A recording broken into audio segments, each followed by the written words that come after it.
Assalamualaikum warahmatullahi wabarakatuh. Alhamdulillah, wassalatu wassalamu ala rasulillah wa ala alihi wa sahbihi wa mawalah, amma ba'd.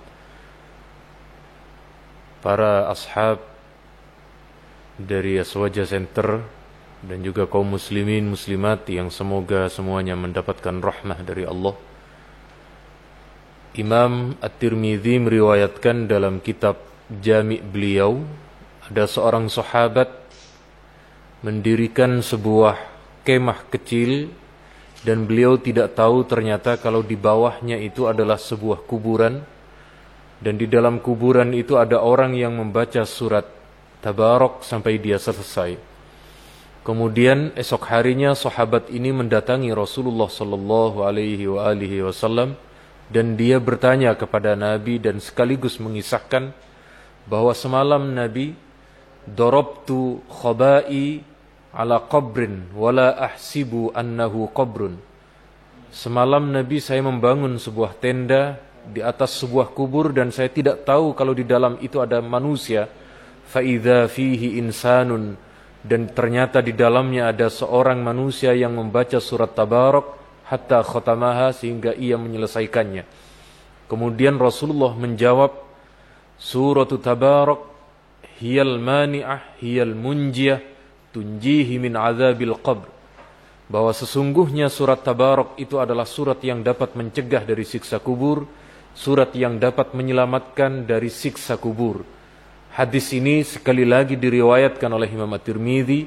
Bagian dari awal ulama berselisih tentang kedhaifannya, tetapi bagian akhir yakni redaksi hiyal mani'ah hiyal munjiyah, ulama sepakat bahwa hadis ini adalah hadis yang sahih. Ini menunjukkan bahwa suatu saat kita akan menghadapi kematian, kita pun juga akan masuk ke alam kubur, dan Rasulullah menyatakan dalam banyak hadis bahwa siksa kubur itu nyata adanya. Dan di antara cara menyelamatkan kita selamat dari siksa kubur selama hidup, kita sering dan memperbanyak membaca surat Tabarok. Seorang ahli hadis bernama Abdul Rauf Al-Munawi, ulama dari Mesir, beliau ketika menafsiri hadis ini di dalam kitab beliau Faidul Qadir, bahwasanya surat Tabarok bukan hanya untuk orang hidup sebagai bekal dirinya ketika mati kelak. Boleh jadi orang yang sudah dimakamkan dan kita hidup membacakan surat Tabarok kepadanya, maka insya Allah Allah pun juga akan meringankan siksa kubur kepadanya.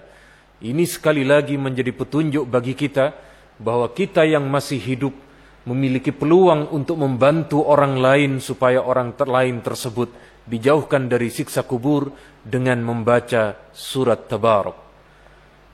Kaum muslimin yang dirahmati oleh Allah, riwayat yang lain adalah ketika wafatnya seorang sahabat yang bernama Mu'adz bin Jabal. Al-Kattani dalam kitab beliau Nazmul Mutanatsir menyatakan wafatnya Sa'ad bin Mu'adz ini, baik dalam riwayat Bukhari maupun riwayat Muslim, Rasulullah bersabda, ihtazzal arsyu li mauti Sa'ad bin Mu'adz. Arsy Allah bergoncang ketika Sa'ad bin Mu'adz ini meninggal dunia.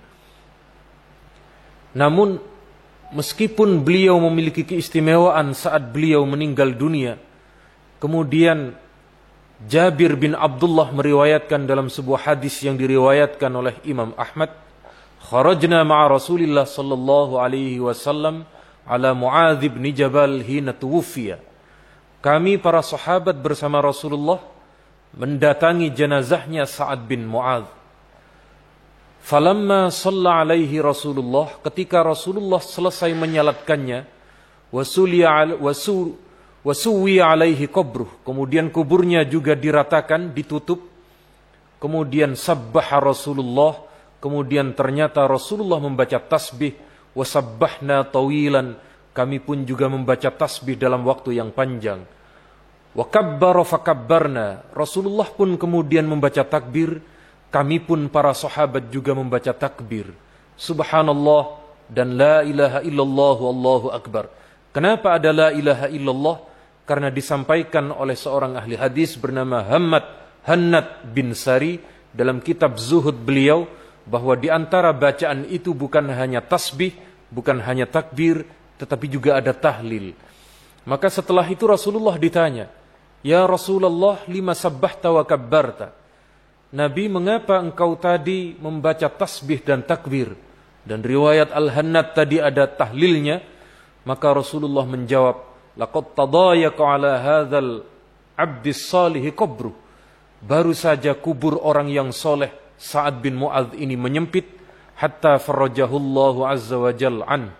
Kemudian Allah melebarkan kubur orang tersebut sehingga lapang kembali, dan Sa'ad bin Mu'adz diselamatkan oleh Allah dari siksa kubur. Hadis ini oleh sebagian ulama dinilai dhaif. Syekh Nasiruddin Albani misalnya dari Wahabi, beliau mengatakan bahwa Muhammad bin Abdurrahman dinilai majhul.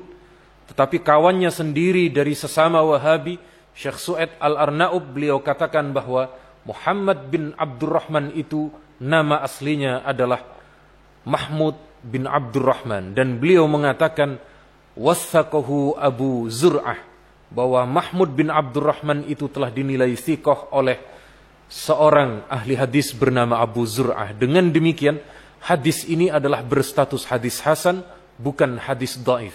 Dan hadis ini pun juga menunjukkan bahwa kita yang hidup, yang membaca zikir di dekat kubur, yang kemudian dihadiahkan kepada orang yang meninggal dunia, maka hadis itu bukan hanya nyampai, bukan hanya diterima olehnya, tetapi juga bermanfaat kepada ahli kubur. Oleh karenanya, amalan kita orang-orang NU yang membaca Al-Quran dan membaca zikir, meminta kepada Allah untuk keselamatan orang-orang yang berada di ahli kubur, telah nyata bahwa berdasarkan hadis yang kuat dan amaliyah Rasulullah serta sahabat menunjukkan bahwa amalan-amalan kita bukanlah amalan bid'ah dan menyesatkan. Insyaallah bermanfaat. Assalamualaikum warahmatullahi wabarakatuh.